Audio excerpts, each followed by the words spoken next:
Here's a good little video for today, talking about movable scale shapes and anything movable for that matter. You can apply this to many concepts and structures. So I'm just going to take a G major scale, G, A, B, C, D, E, F sharp and G, righto?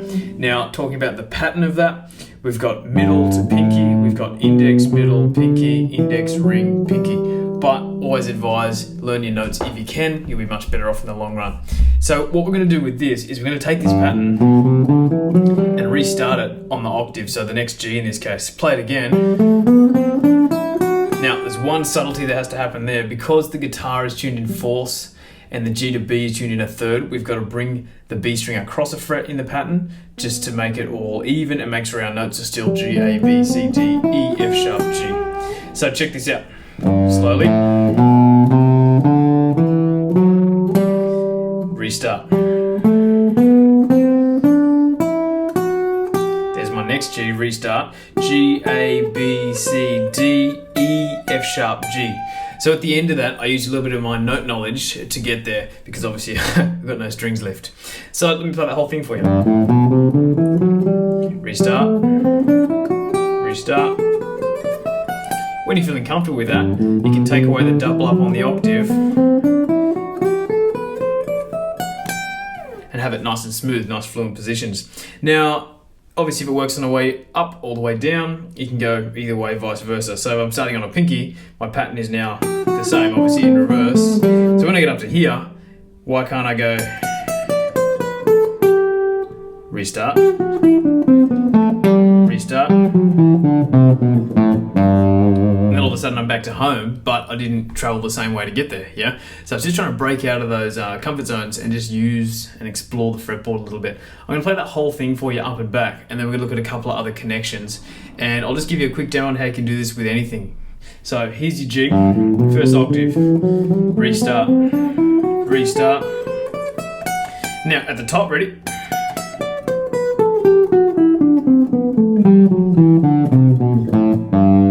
That slow for you.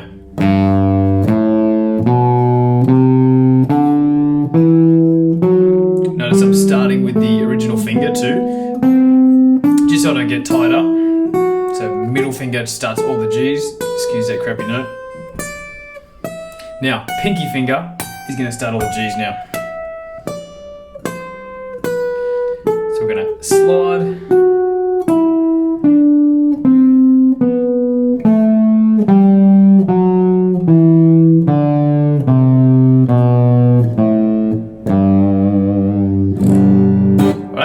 So once you start knowing your scales really well, this is just another tool that you can add in. So let's say you know your cage shape major scale, let's say you know your 3 note per string, and let's say you also know your reverse shape. Now all those combined with that little pattern we just learned can be used to basically cover your whole fretboard for a certain scale or arpeggio or whatever. So that brings me to my next concept is, let's do this with an arpeggio. Why not, yeah? So let's just take maybe, I don't know, let's do the 1, 3, 5 from the G major scale, which gives us our G major arpeggio. G, B, D, G, B, D, G, B, D. So you can see what I'm doing, right? I'm just restarting again, just like the scale, just less notes, and playing the 1, 3, 5, which gives me my G major arpeggio in 3 different positions, rather than,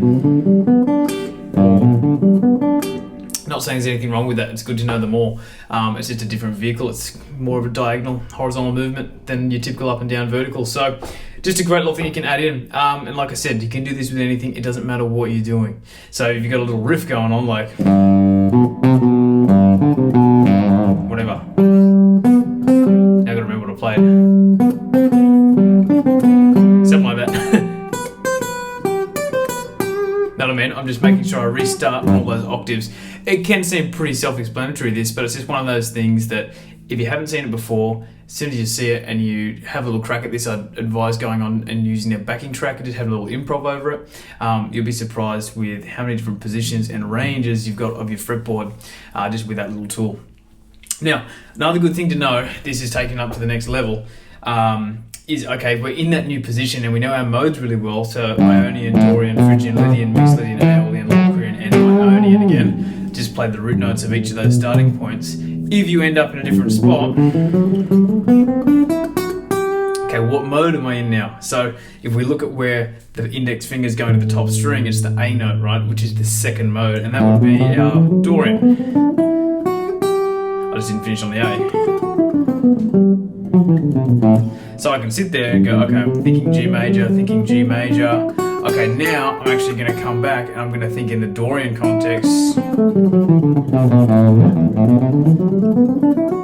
It doesn't matter which way I go, if I use the 3-note per string style, which is what I did originally, I think, or I use the kind of, cage boxy shape, that's fine as well. And again, it's just having that flexibility to use whatever you want. And you start combining things. So let's say we purposely pick something. Let's go, okay, we're going to go G major, we're going to use the movable shape up to this G here on the 8th fret B string. We're going to look up north here.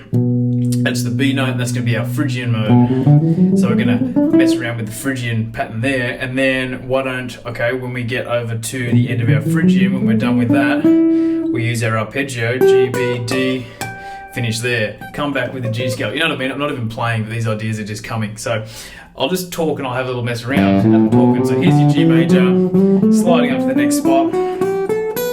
Now, instead of going north, let's think, okay, why don't we just come down the Phrygian? Sorry, my bad.